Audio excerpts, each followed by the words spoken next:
How's it going, everyone? This is the George here, and today I'm going to be reviewing The Marvels. This is the third and final MCU movie to come out in 2023, and once again stars Brie Larson as Carol Danvers, aka Captain Marvel, as well as Iman Vellani. Sorry if I mispronounced that name.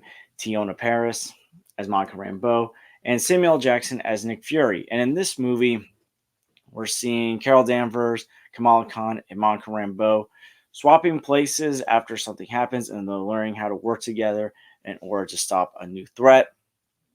And this is directed by like I said, Nia Da Costa, different from the first Captain Marvel movie, which I haven't reviewed on this channel. I was gonna review it, but I was like, I don't know if I have the time for it because I'm also reviewing the Hunger Games movies, and I don't really feel like talking about the first Captain Marvel movie because while it had some good stuff in it, and I don't hate the movie, it's also one of the weaker MCU movies in my opinion. And maybe in the future I will review it when I get to also reviewing the other MCU movies I haven't talked about on this channel yet. And the thing I was disappointed in that movie was Brie Larson's performance as Captain Marvel because when Brie Larson was originally announced back in 2016, I was excited. She was coming off winning an Academy Award. She was great in other stuff, not just that movie Room, but also Scott Pilgrim versus the World. And I don't blame Brie Larson for how Danvers was portrayed in the first Captain Marvel. I blame the writing and direction more so because in this movie, one thing that definitely did improve with this movie was Brie Larson's performance and how Carol Danvers was portrayed as a character.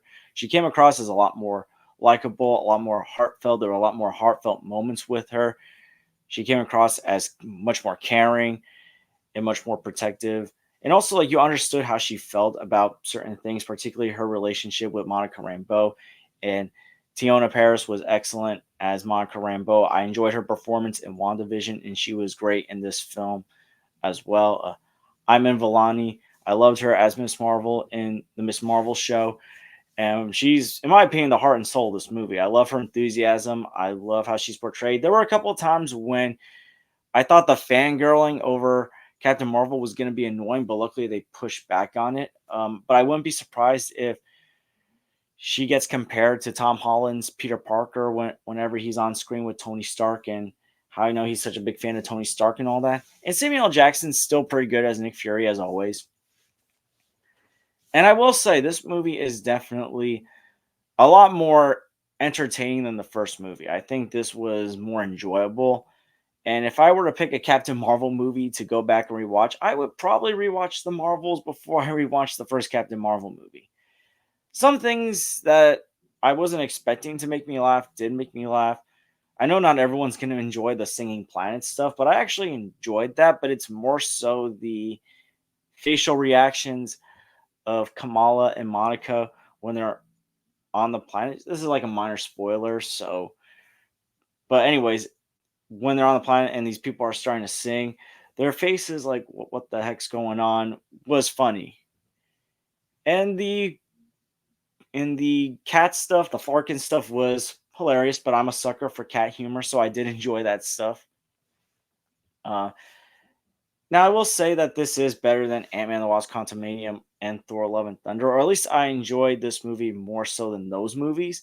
It's not the worst MCU movie, but it is one of the messiest MCU movies. While this is a lot more fun and enjoyable, and Carol Danvers is a lot better in this movie, and I'm seeing Brie Larson coming into her own and doing great stuff with this character, this movie also takes a step back in some regards from the first Captain Marvel. And that is the villain. The villain is forgettable. And outside of, wielding an accuser's weapon, there's really nothing unique about her. Her motivations, if they were executed a lot better, her motivations could have worked.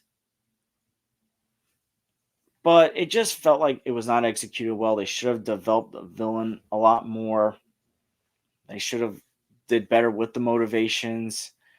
The action, a few times the action stuff is cool, but it's not as memorable as the first Captain Marvel action, particularly the third act fight stuff.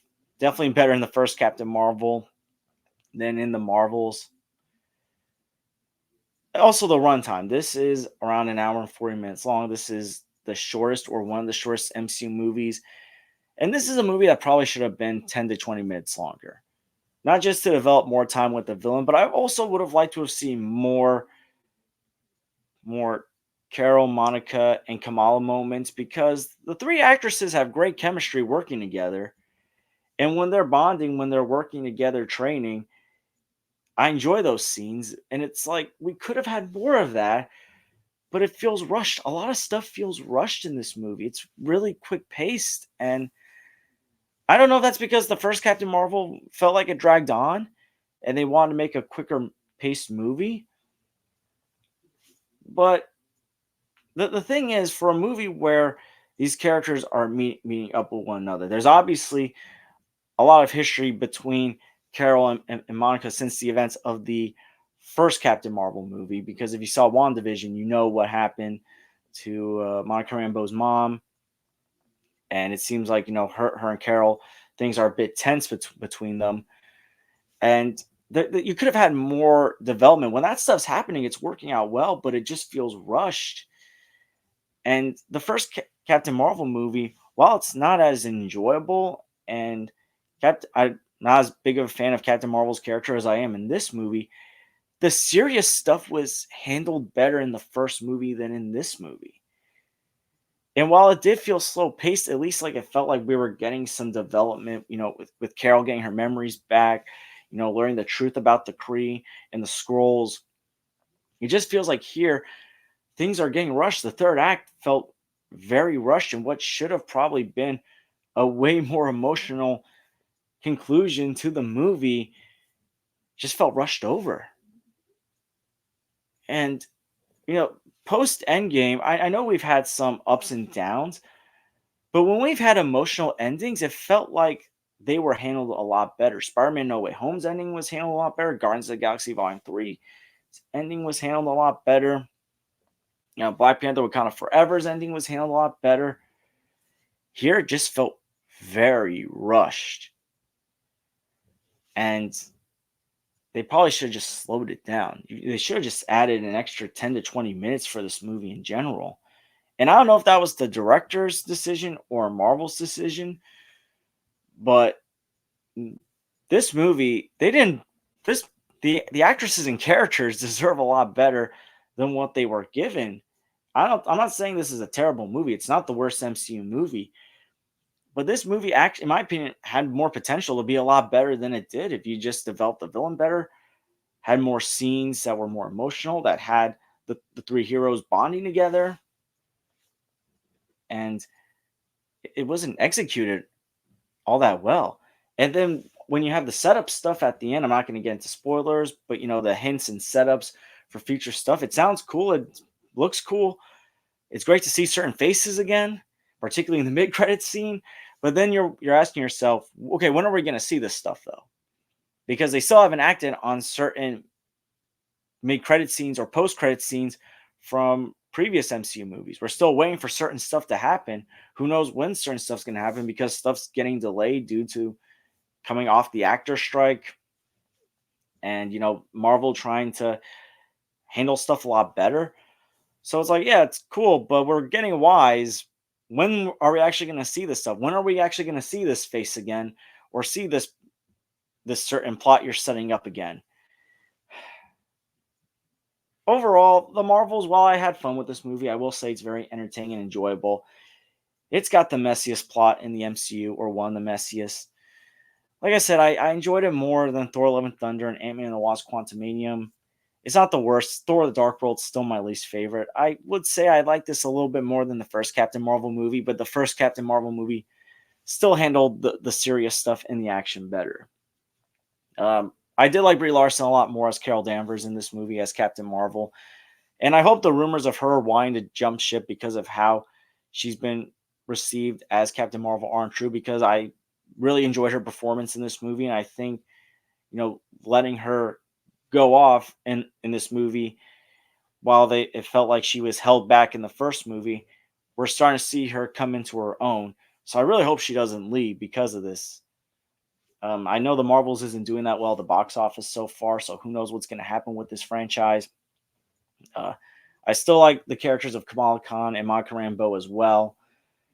And it's been a very rocky road for the MCU post Endgame. The next movie that's coming out next year, and the only MCU movie to come out next year, is Deadpool 3. Apparently, Marvel is taking this film a lot more seriously. It's a high priority for them. Hopefully, with this being the only MCU movie coming out next year and with the actor strike over, they will prioritize this movie because, in my opinion, if this movie doesn't land, the MCU is in trouble, in my opinion. I know people are saying it's already in trouble. Not everything's been bad post Endgame. I love the first four shows that we got: WandaVision, Falcon and Winter Soldier, Loki, and Hawkeye. I love Shang-Chi. I love Spider-Man No Way Home. I love Guardians of the Galaxy Volume 3. I like the first four episodes of Miss Marvel a lot. The last three, not as good, but you know what? I still enjoyed the series. Loki Season 2, which just ended, was very good. I also liked Doctor Strange and the Multiverse of Madness and Black Panther Wakanda Forever. Not everything's been bad, but certain stuff that should have been a lot better, that had potential to be a lot better, just ended up being another mid to mediocre level MCU movie. My final grade for the Marvels, I've been torn on this one between a B minus and a C plus. I would probably say around a C plus. So yeah, I'll give the movie a C plus because as enjoyable as it was, as much as I liked the characters a lot, or at least the main protagonists a lot in this movie, the plot was just all over the place. The pacing was just off. The villain was bad. Some things could have been improved, but there were also many things that did help this movie. But yeah, what did you think of the Marvels? Did you love it? Did you hate it? What movie do you prefer more, Captain Marvel or the Marvels? As I said, I prefer the Marvels just because the humor was a lot better and funny, and I did like Captain Marvel a lot more in this movie. Let me know in the comments down below. And I want to thank you guys for watching. Please like and subscribe already if you haven't. Please share this with someone that is an MCU fan that's thinking about seeing the Marvels. And I hope to see you guys real soon. Take care, everyone.